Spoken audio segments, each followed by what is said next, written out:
Earned Value Management Basics, A Layman's Guide to Earned Value Management by Phil C. Akinwale. Introduction. Earned Value Management is one of those areas of project management that some project managers often dread on professional exams, largely because they have never used it on real-world projects. Some are intimidated at the sheer mention of the acronym EVM. I was one of such project managers who knew EVM on paper but had never used it until one day in 2005. I received a call from a recruiter asking me if I would be interested in working for a major aerospace company. Apart from the interview, which grilled me for all I was worth on knowledge of the subject, which I had a great working knowledge of, within weeks I was fully immersed into a world of earned value management on over 40 projects in a huge program of projects. Earned value management metrics became my breakfast, lunch and dinner daily. It was such a huge part of my work and my first consulting stint at a major aerospace company that it became a way of life and second nature. I gained a deep understanding of all the formulas, metrics and approaches. I still recall the legacy application with the blue screen which we used for WBS creation, EVM and project controls. My colleague on the engineering team introduced me to the arcane arts of Excel macros, using them to display high-tech fancy graphs and charts that would hold the most stoic managers spellbound. It was the excitement and first-hand experience in seeing what earned value management could do that inspired me to write a book on it with fictional project management team characters to demonstrate its value and help project managers who are new to the subject understand it better. I hope you enjoy it. Go, EVMers! For the enlightened project manager, earned value management is more than a methodology. It is a way of life. A quote from Phil C. Akinwale. Chapter 1. What is earned value?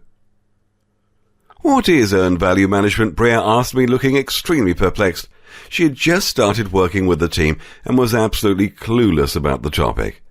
Being a master's student, I joked that it was certainly not half as tough as some of her MBA courses. She was not convinced. How do you arrive at so many different values with just 3 values? She inquired.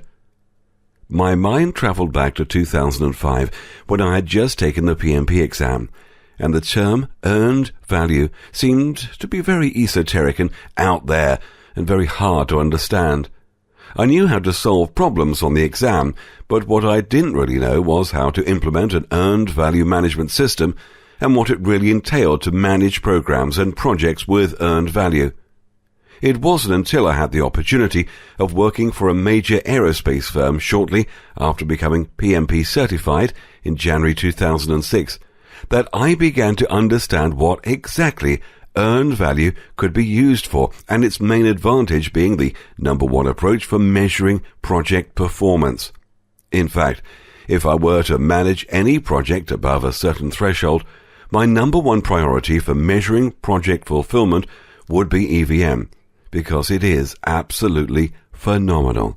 It cuts across time, cost, percent complete, and when handled by a good project manager looking straight down the project with eagle-eyed vision, there is so much that one can glean about a project's performance, either good or bad. So, how do you do it? Brea interrupted me from my retrospective journey down memory lane. Why do we use this to manage our projects in the first place? She inquired. Why not simply budget spent versus budget planned? And how did earned value management become so important? Well, Brea, I said, opening up the EVMS, the Earned Value Management System. Earned value management originated back in the 1960s. It first of all emerged as a financial analysis specialty in the US government programs back at that time, but ever since the 1960s, earned value management has evolved to become a significant part of project management and engineering especially. So this has been around since the 60s? She asked in amazement. Yes. In fact, most engineering projects that are high-visibility government projects run by various agencies are managed using EVM. Earned value management is extremely important to today's project manager working for or with government agencies. Why? She asked curiously. Because the United States Office of Management and Budget, or OMB, have very recently mandated the use of EVM across all government agencies, and we're talking about not just contractors that work for these agencies, but also internal projects for these agencies. By this time, Bria had at least one full page of notes and was scribbling away furiously like a student learning from a professor. I continued. So, it becomes even more important for project managers or contractors working for or with the US government to understand what EVM is. Maybe when I take my PMP exam I'll learn more about it, but I need something I can learn fast to do my job, she said with desperation. Now, Brea, an overview of earned value management was included in the first PMBOK guide, and in subsequent editions, earned value management has been highlighted. Earned value management appears on the PMP exam, so it's very important to understand its implication to projects, and if you needed to use EVM at any point in time, like you do now, at least you will have that base knowledge to help you, like I did from studying for the PMP exam. At this point, Brea proceeded to flip open her laptop and began typing furiously. Is there a book you can recommend to better master this? I'd like to use it on a small personal project I'm working on. Well, my book on EVM will be out soon, I said.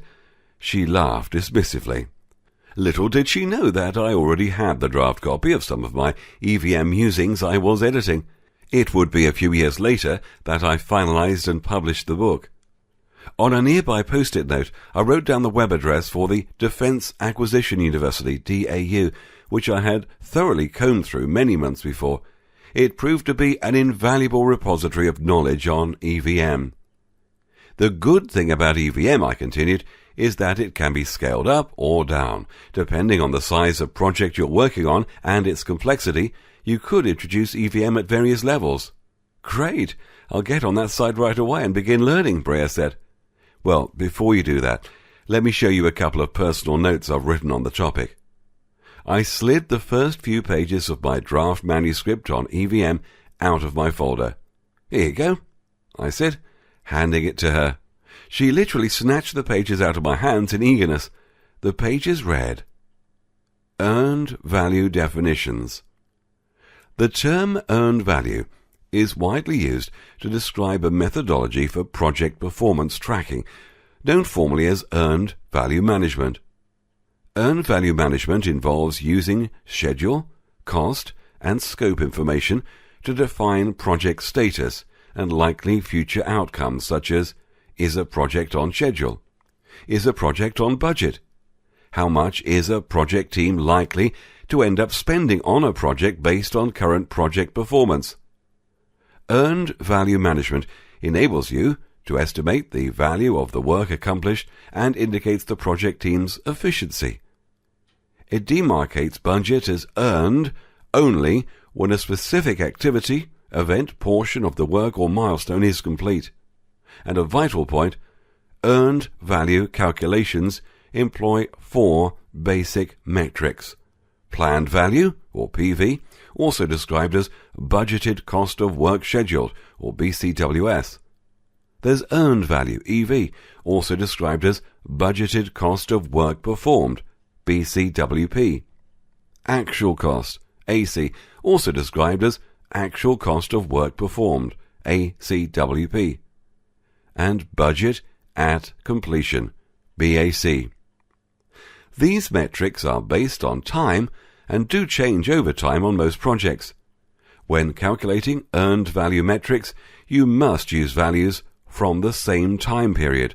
For example, values for AC, EV, and PV must all be from January to June. You cannot combine values arbitrarily, such as an EV from December to May, a PV from February to July, and an AC from May to November, whatever. Accuracy of earned value depends on the accuracy of reporting the percentage of work done. "Wow," she exclaimed. "This is great. I feel I understand a lot already," she said, beaming. "You should write a book on this." She obviously took what I said earlier as a joke. Little did she know she was reading the first few pages of what would become Earned Value Management Basics. Since then, Brea has become a PMP and has moved on to bigger things, having become very proficient in earned value and handed over her job to someone else. So now, roll up your sleeves and get ready to learn a little bit more about EVM and how to implement it on your projects. Team discussion. 1. What is EVM? 2. EVM uses blank cost and blank information to predict blank. Please complete that sentence. 3. Discuss 4 major EVM metrics mentioned in this chapter. 4. Budgeted cost of work scheduled is also known as what? 5. Budgeted cost of work performed is also known as what? 6. AC is also known as what? 7. EVM first emerged in what decade? 8. One good thing about EVM is that it is blank and can be used on both large and small projects. Let's finish this with another quote. This is from Napoleon Hill. "Reduce your plan to writing. The moment you complete this, you will have definitely given concrete form to the intangible desire."